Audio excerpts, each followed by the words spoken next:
Hola jóvenes, muy buenos días, bienvenidos a la sesión del día 8 de septiembre del 2021. Vamos a iniciar tomando lista.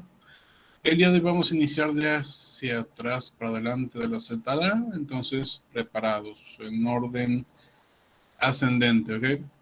Vamos a empezar con Zúñiga Monreal, Presente. Vázquez Soto, Presente. Uresti Barrón, Presente. Rodríguez Martínez, Presente. Rodríguez García,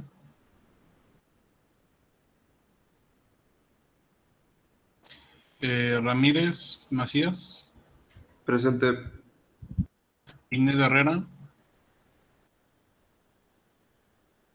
Presente. Oliva Martínez, Presente. Lazarán López,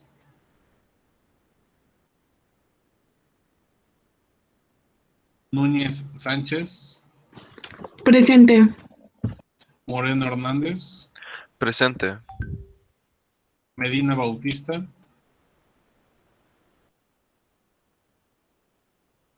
Martínez Vargas, Presente. Martínez González, Presente. López Torres, Presente. Ibarra Esparza, Presente. Hernández Cepeda, Presente. Guevara Álvarez, Presente. González López, Presente. Gómez Morales, Presente. Garza Urbina, Presente. García Lara, Presente. Escandón de Llera, Presente. Castillo Padrón, Presente. Castillo Meléndez, Presente. Valderas Cedillo, Presente. Alcázar Tobar, Presente. Arvizo Alonso, Presente. Aparicio Tobar, Presente. Acosta Valdés. Presente. Bien, regresamos con los pendientes. Medina Bautista,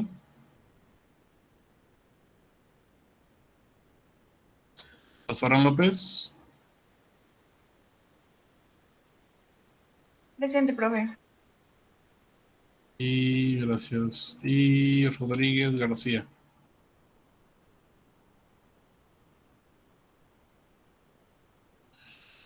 Ok, creo que son todos. Muchas gracias. Es bastante interesante. Como les había dicho antes, normalmente no tomo lista o no tomaba lista de esta manera en periodos pasados. Sin embargo, sí es bastante interesante escucharlos para ver quiénes están más despiertos que otros. Es bastante gracioso también a la vez.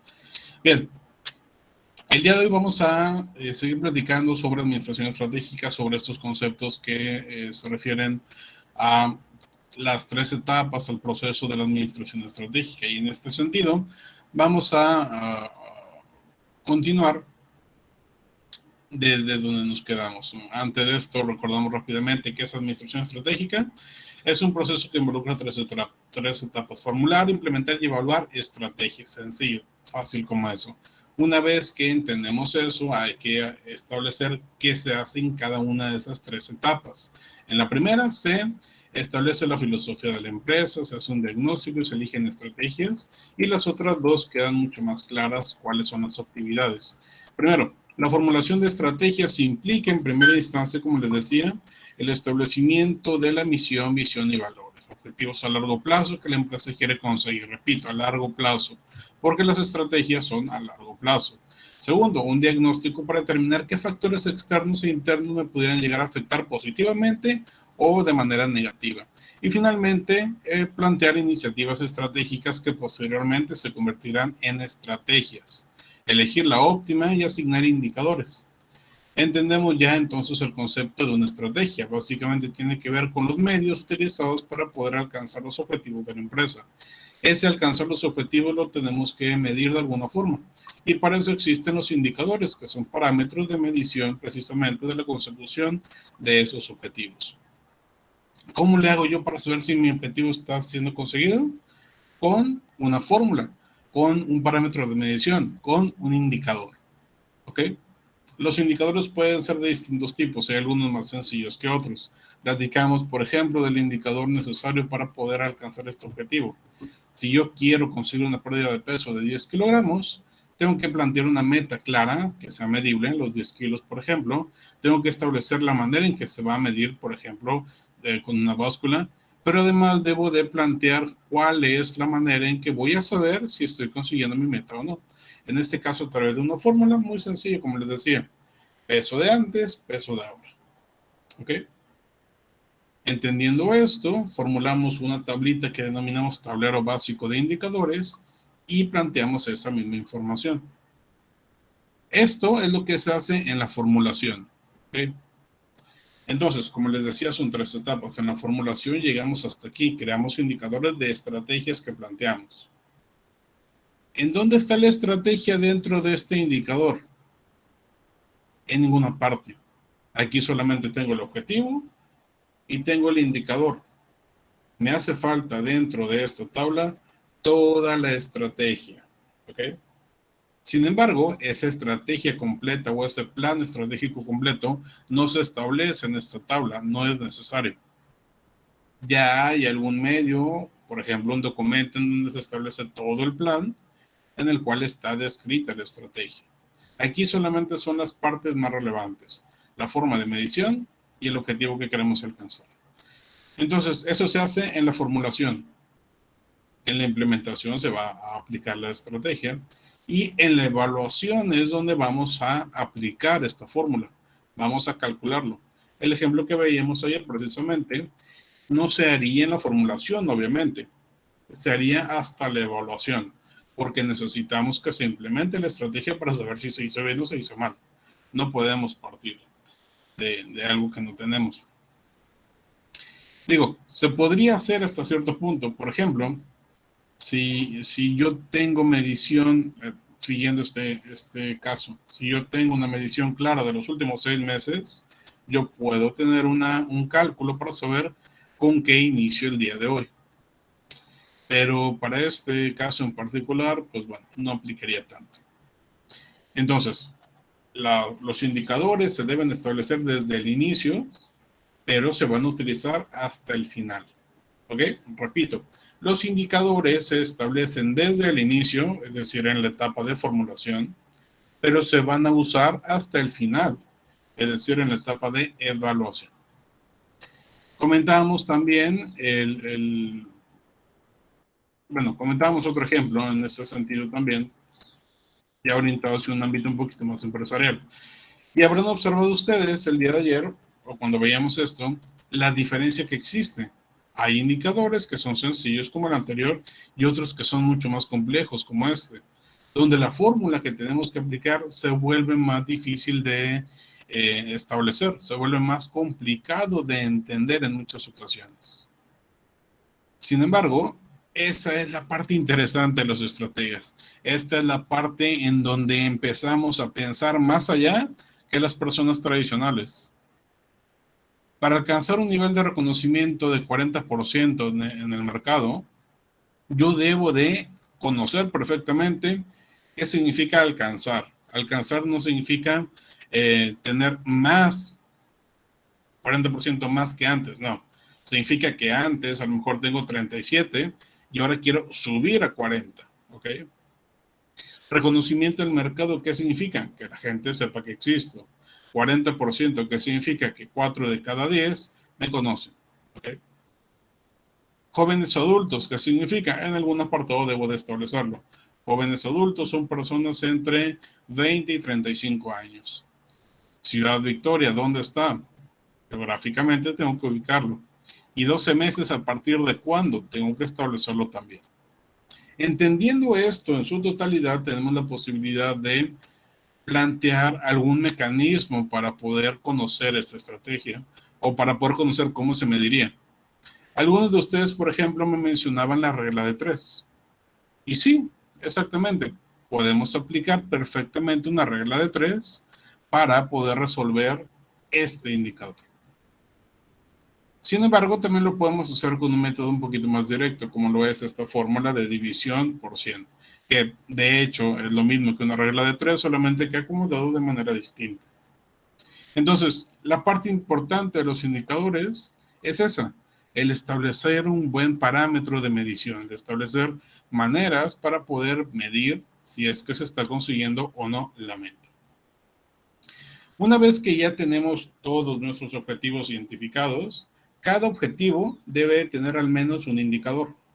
Si mi objetivo no tiene indicador, entonces no lo puedo medir.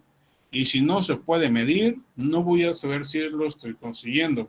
Y si no sé si lo estoy consiguiendo, no voy a saber si la estrategia que elegí tuvo buen desempeño o no.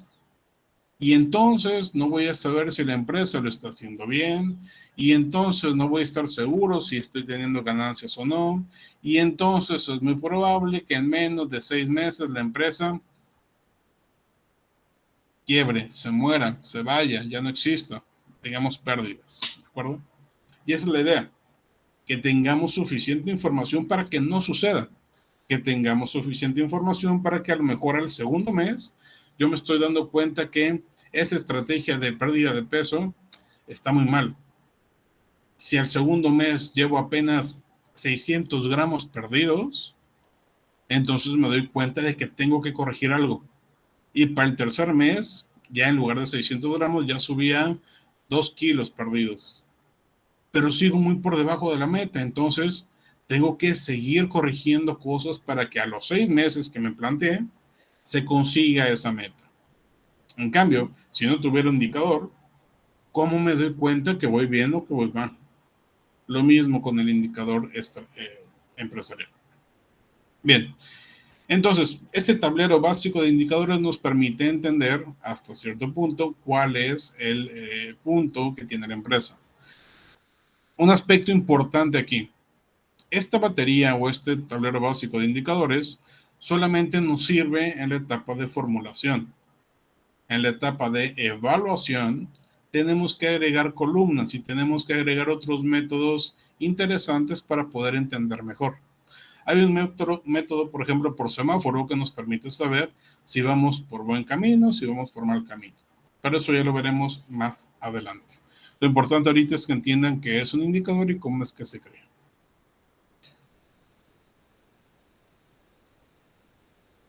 Bien, antes de continuar con la segunda etapa del proceso de administración estratégica, ¿alguien tiene alguna pregunta sobre indicadores?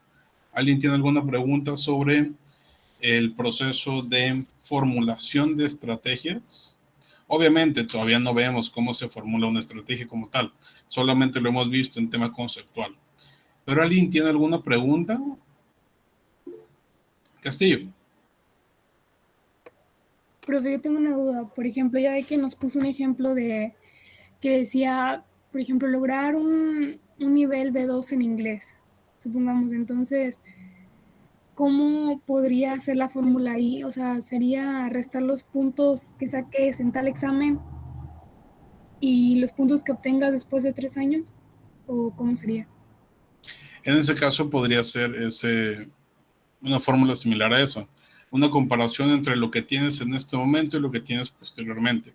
Sin embargo, también lo podríamos hacer a través de un mecanismo más específico, como lo puede ser un proceso de certificación de idioma.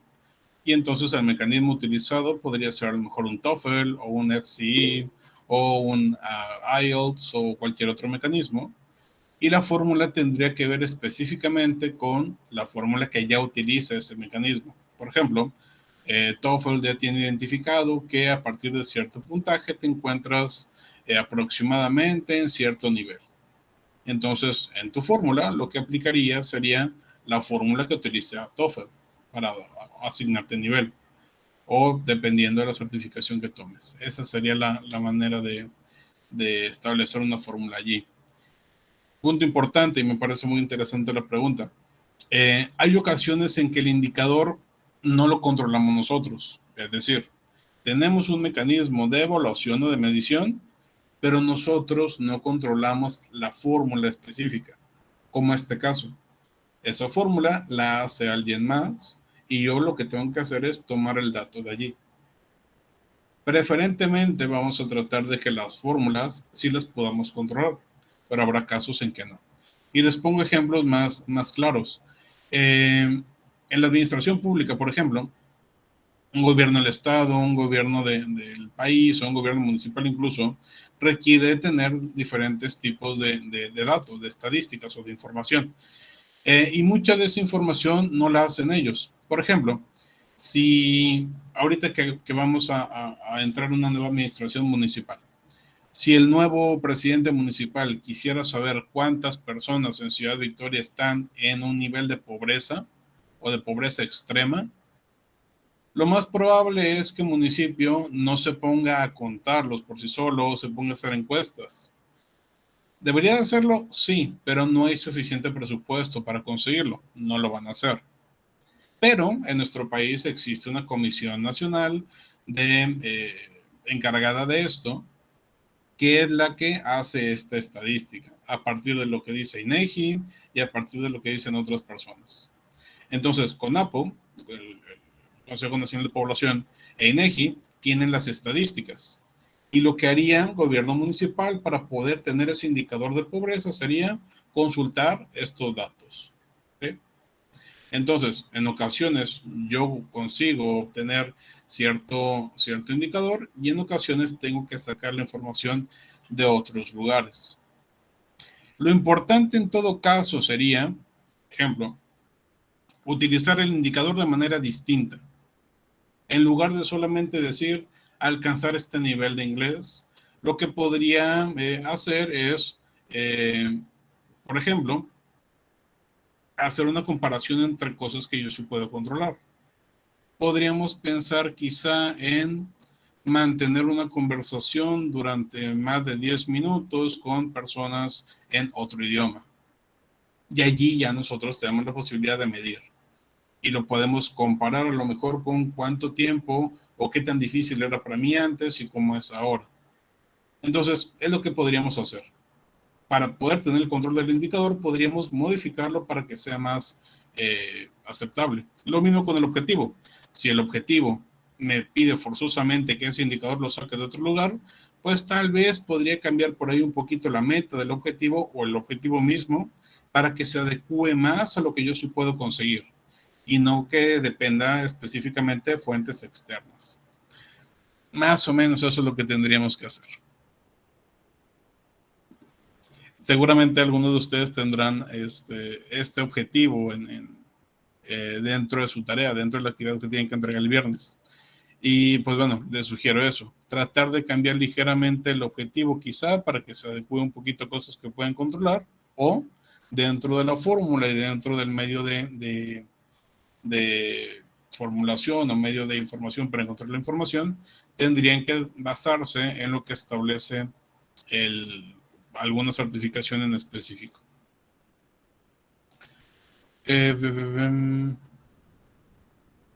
Ok, más o menos quedó clara la respuesta, Castillo. Sí, profe, gracias. Gracias. Bien, Oliva.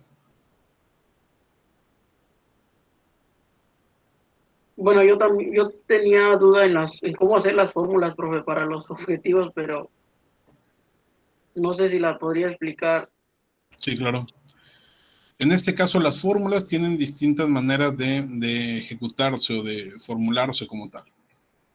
Vamos a regresar un poquito. Déjenme insertar una nueva hoja para más o menos explicar un poquito mejor.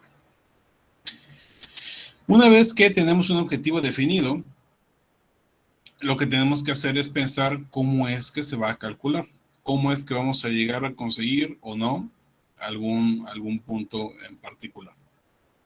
En este sentido vamos a pensar a lo mejor en algún objetivo que tenga, no sé, alguno de ustedes. Alguien de ustedes, díganme alguno de los objetivos que se ha planteado, por favor. Ahorrar 3,000 pesos al cabo de un año.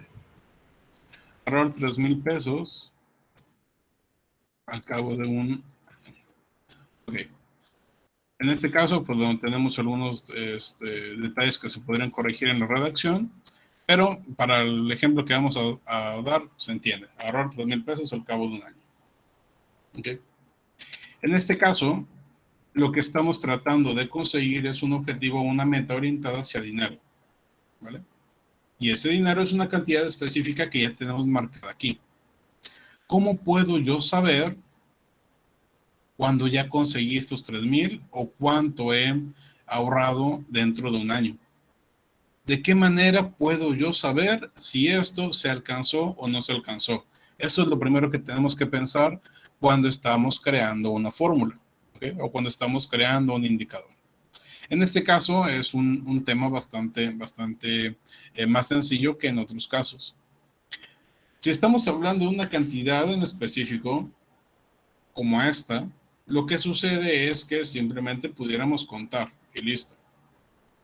Entonces, para poder saber si tengo 3,000 pesos al cabo de un año, lo que yo tengo que hacer es, déjenme escribirlo por acá,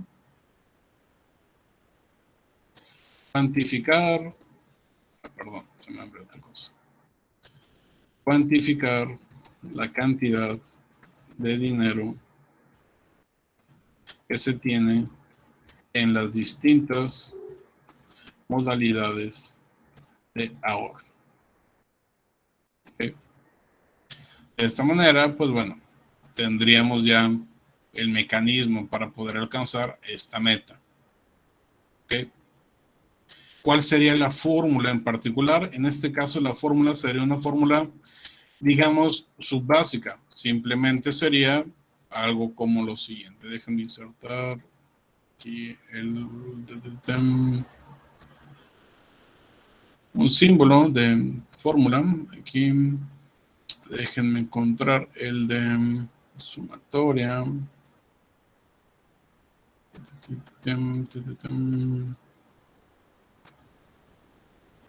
¿Dónde está? ¿Dónde está? Aquí lo tenemos. Lo que tendríamos que hacer aquí entonces nada más es... ok, se me...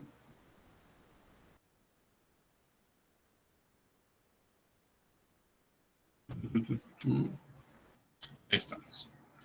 Sumatoria de dinero ahorrado en las distintas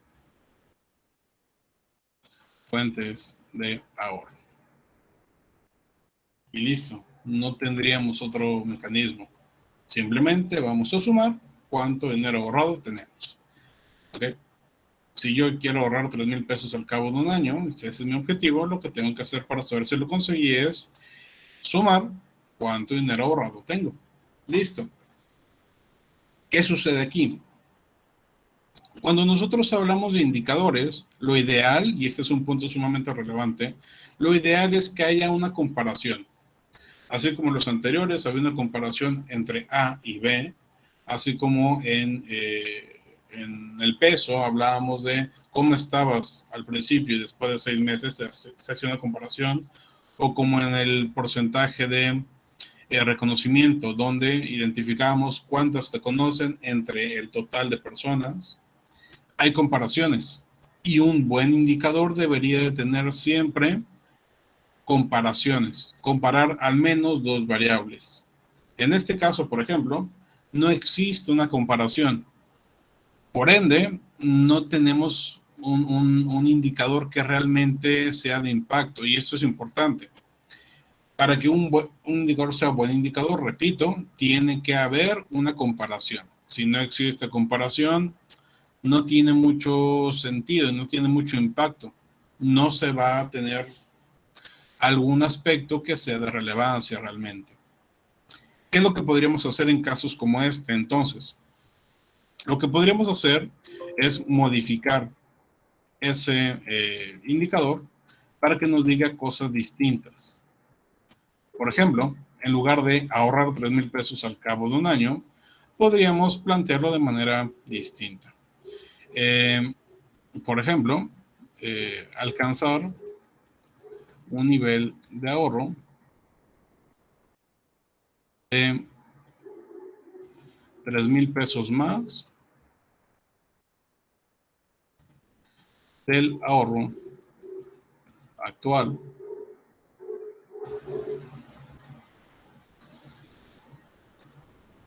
en el periodo de un año.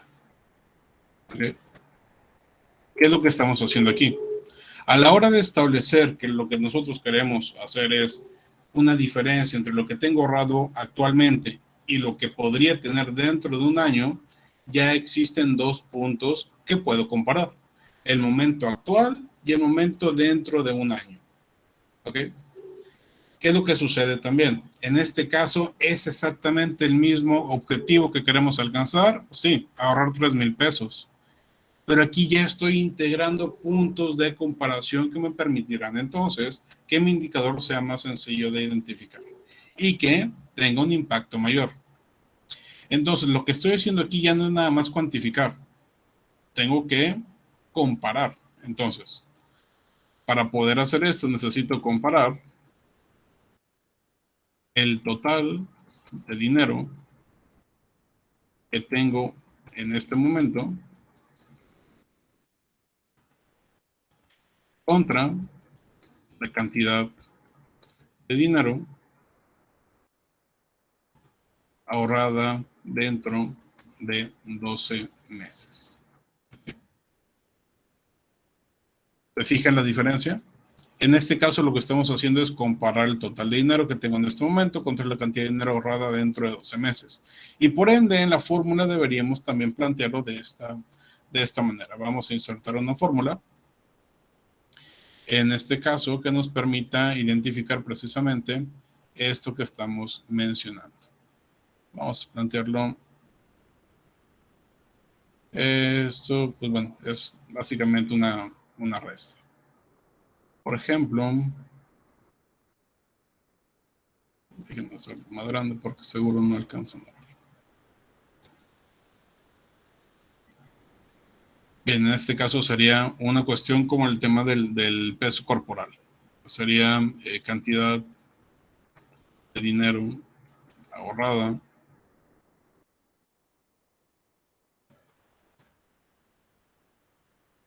al cabo de un año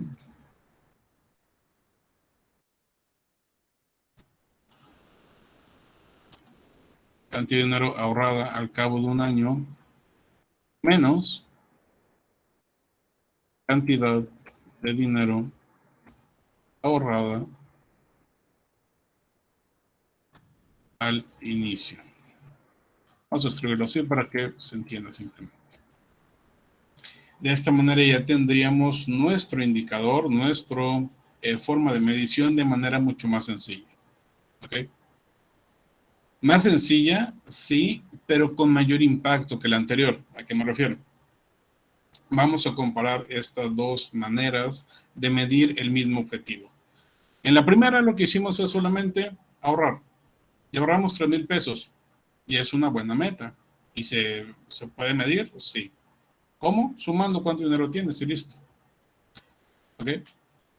¿Qué cosa te permite entender esa meta? Nada. Solamente sabes que ahorraste 3,000 pesos y ya. En cambio, cuando lo planteamos de esta otra manera, identificamos que existe un punto de diferencia bastante claro entre lo de antes y lo de ahora. Existe un crecimiento en cuanto al ahorro que tienes tú como persona. Existe un cambio en la magnitud de ahorro que has tenido. Existe un incremento de ese ahorro. Puede ser que la cantidad de dinero que tenías al inicio fuera 0 y ahora tienes 3,000. Pues bueno, allí podemos observar con la fórmula cómo hubo un incremento bastante claro. También podría ser que empezaste el año con 2,988 pesos y al final del año tienes 3,000. Entonces, en realidad, durante ese año sumaste solo 2 pesos. Pero si usáramos esta primera fórmula, no lo sabríamos. ¿Me explico? Con la segunda fórmula, sí. Entonces, la idea cuando estamos estableciendo una fórmula para un indicador es, primero, tener bien claro qué es lo que voy a medir. Segundo, tratar de identificar al menos 2 variables que me permitan medir eso que quiero alcanzar. Y tercero, acomodar esas variables para que tengan algún sentido de impacto para mí. ¿Vale? Más o menos quedó un poquito más claro. Si todavía tienen dudas, me pueden seguir preguntando, no se preocupen. Profe, yo tengo una duda. Para los datos cualitativos, ¿también aplica lo mismo? Para los datos cualitativos podría aplicar lo mismo, o si es posible asignar algún tipo de cuantificación, sería mejor. ¿Tienes algún caso en particular? Por ejemplo, las habilidades de dibujo. Ujú. No sé, mejorar las habilidades de dibujo que tengo en comparación de ahora a dentro de un año. Ok, en este caso, sí, precisamente como lo comenta su compañero, ese se trata de un objetivo más cualitativo que cuantitativo. Nos referimos al hecho de que no podemos medir con temas numéricos este tema. Para este tipo de casos existen otros tipos de indicadores precisamente cualitativos. Sin embargo, esto estaría basado más en este caso particular, probablemente en la percepción de algún experto en dibujo, por ejemplo. Y entonces lo que podríamos hacer es preguntarle a distintos expertos qué opinan en un inicio y qué opinan posteriormente. ¿Me explico? Entonces, se tendría que hacer una comparación en ese sentido. Y podríamos traducir entonces ese método cualitativo de trabajo, de expresión, a temas cuantitativos. ¿De qué manera? Digamos que al inicio le pides a 5 personas que son expertos en dibujo que te den su opinión respecto al dibujo a un dibujo que les presentas. ¿Ok? Y les pides que asignen una calificación de acuerdo a su expertise del 1 al 10. Algunos te dicen 5, algunos te dicen 4, algunos te dicen 7, algunos te dicen 3. Una vez que te dan esas calificaciones, tú sacas un promedio y allí tienes tu primer variable. Promedio de calificaciones al inicio. ¿Okay? Bueno, sería completo. Promedio de calificaciones hacia mi método de dibujo al inicio del periodo de evaluación.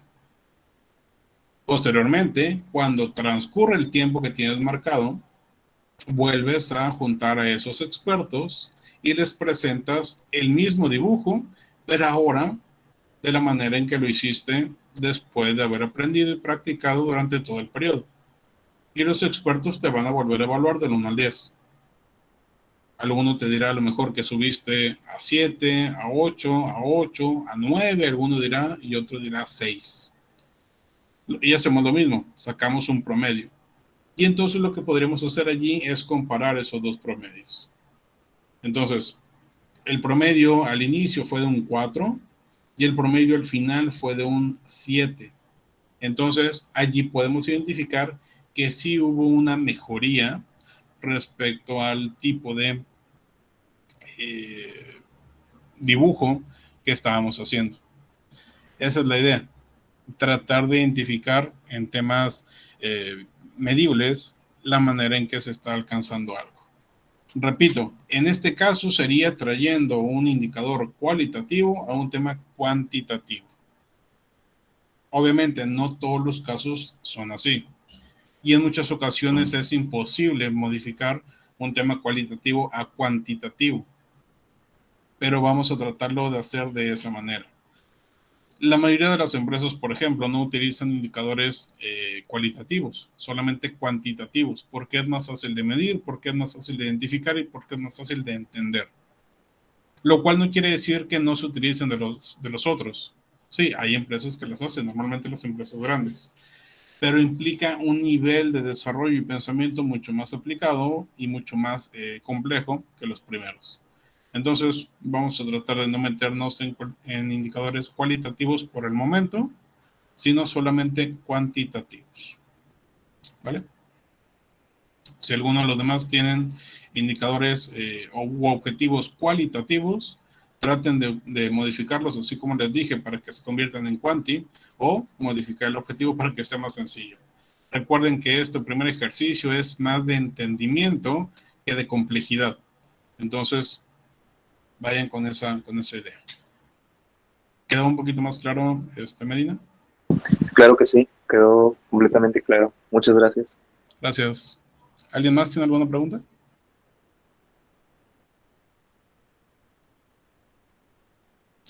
Perfecto. Si siguen teniendo dudas, no duden, valga la redundancia, en preguntarme, por favor. Trataré de explicarles hasta que entiendan. Bien. Entonces decíamos, la formulación de estrategias termina cuando ya estamos estableciendo un plan con indicadores y todo esto. Y después inicia la implementación de estrategias. En esta es donde ya vamos a crear objetivos a más a corto o mediano plazo. Objetivos anuales normalmente en los cuales vamos a decir qué es lo que se quiere conseguir. Recordemos, en la primera parte establecimos objetivos a largo plazo, a 2, 3, 5 años. Aquí los establecemos a 1 año o a meses. ¿Ok? Establecemos políticas, es decir, todos aquellos mecanismos relacionados con procedimientos, reglamentos y actividades que se tienen que elaborar. Es una guía más o menos de la forma en que se tiene que estar trabajando. Posteriormente establecemos tareas y procesos en específico para cada trabajador y por ende necesitamos organizar dentro de la empresa lo que se está haciendo, cada uno de los recursos y de los conocimientos para que se pueda alcanzar los objetivos. Y un punto muy importante que casi nunca se presta atención tiene que ver con un tema cualitativo, precisamente como hablaba Medina hace un rato. Y en este caso se trata de la motivación de los trabajadores. Cuando estamos trabajando en cualquier organización, es fundamental que los trabajadores estén motivados. Si no lo están, ya valió. Y ustedes lo viven. ¿Cuántos de ustedes realmente están motivados por trabajar a distancia? La mayoría no. Y quedó claro, por ejemplo, en el diagnóstico en algunos diagnósticos que por ahí están haciendo. Entonces, si no están motivados, es obligación de las autoridades, en nuestro caso, o de los directivos, en el caso de una empresa, de tratar de motivar a los trabajadores. En este caso en particular, por ejemplo, ustedes no son trabajadores, ustedes son los clientes de la universidad. Los trabajadores somos nosotros, por ejemplo, los docentes o los administrativos. Y la dirección tendría que motivarnos a nosotros para poder hacer un buen trabajo que permita brindar un buen servicio para ustedes. En ocasiones se consigue, en otras no. Pero la motivación es fundamental. Y seguramente habrán visto en clases pasadas que existen 2 tipos de motivación, intrínseca y extrínseca. ¿Alguien se acuerda cuáles son estas 2? ¿Lo han visto? 2 tipos de motivación. Rodríguez. Sí, la motivación intrínseca es la que viene pues dentro de nosotros y la extrínseca es la que viene de terceras personas, como por ejemplo los que motivan a los empleados pueden ser los que están a cargo de un proceso.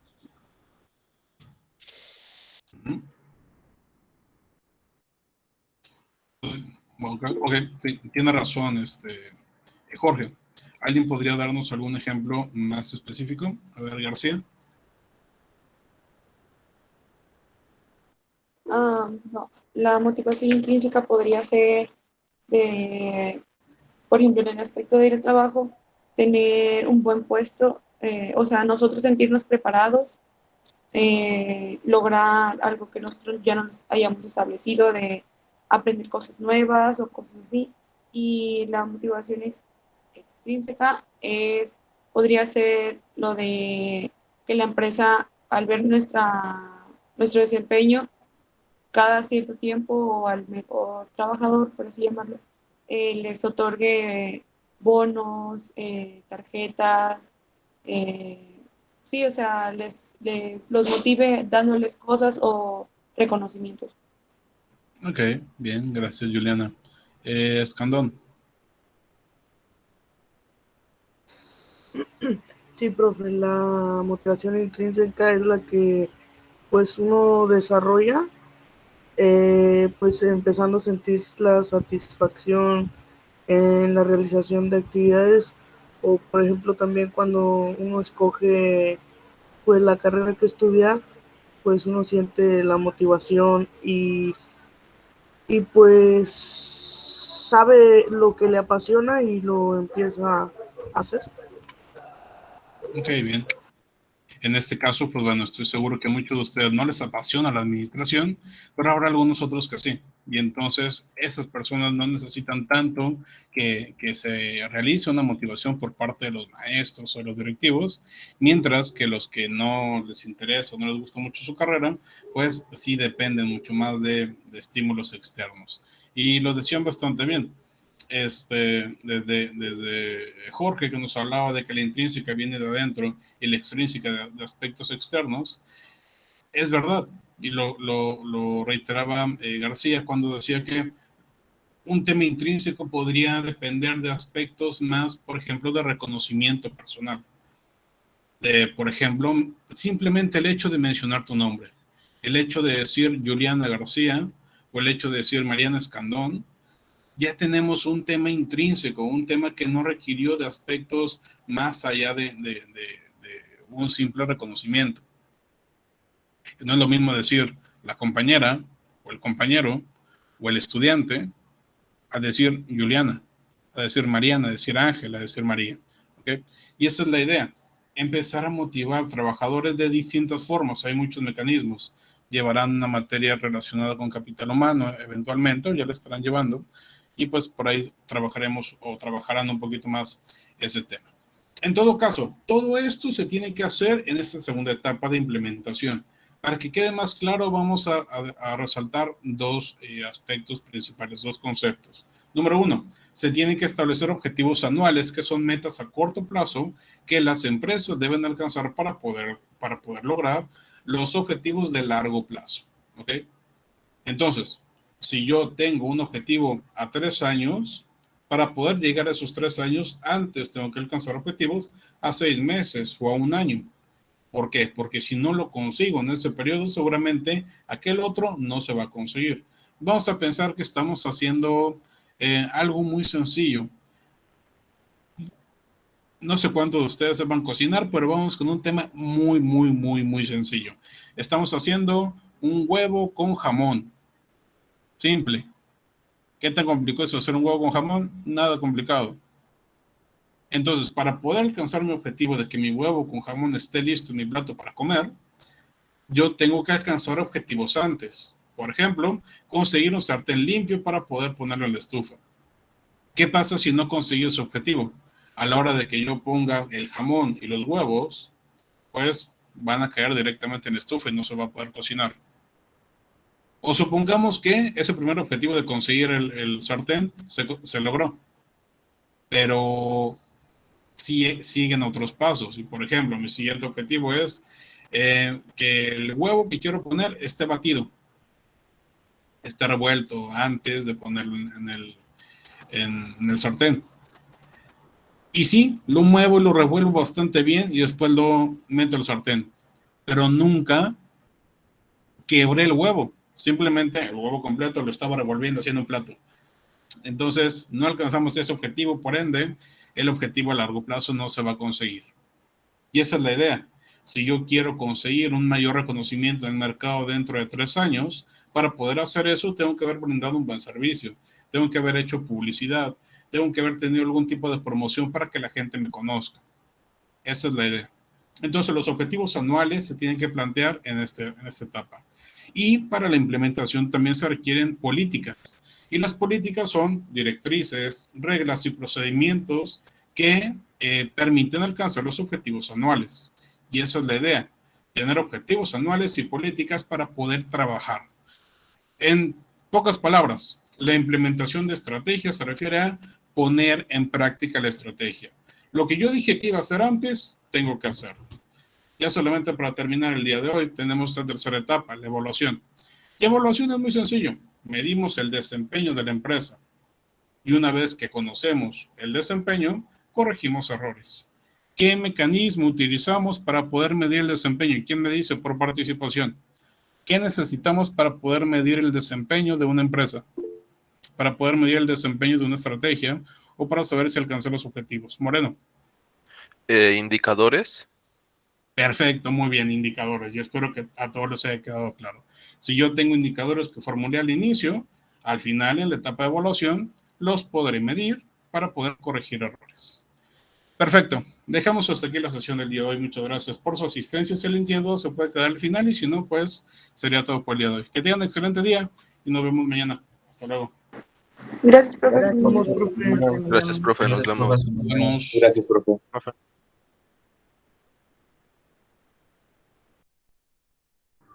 Profe, disculpe. Hola, Ronaldo. Buenos días, dime. Ahí le puse por el chat, entré un poco tarde porque tenía problemas con mi computadora. Ok, correcto. Gracias. Ahorita te pongo asistencia. Gracias, profe. Hasta luego. Profe, tengo el mismo detalle. Entré unos minutos tarde. Es que tengo que desplazarme de mi casa a otra casa para poder conectarme a internet y estar en la clase. Ok, déjame checar. Sí, y la semana pasada, del jueves y viernes, no sé si le comentó mi compañero César, es que le había dicho, hubo suspensión de la luz aquí en mi municipio, entonces no pude estar esos 2 días en su clase, ¿Dónde estás, Marina? en Aldama. Ok, correcto. Ya quedó, Marina. Gracias. Ok, gracias. Nos vemos, profe. Hasta luego. luego. Gracias, profe, por explicarme. Se me pasó decirle. No te preocupes. Muchas gracias a ti por preguntar. Hasta luego. Hasta mañana. Profe, nada más quería preguntarle que si podía decirme que si está bien mi ejemplo. Es que estoy haciendo pues la tablita apenas, la de tarea. Y bueno, tengo el ejemplo de, dice, lograr una cifra de 2,000 seguidores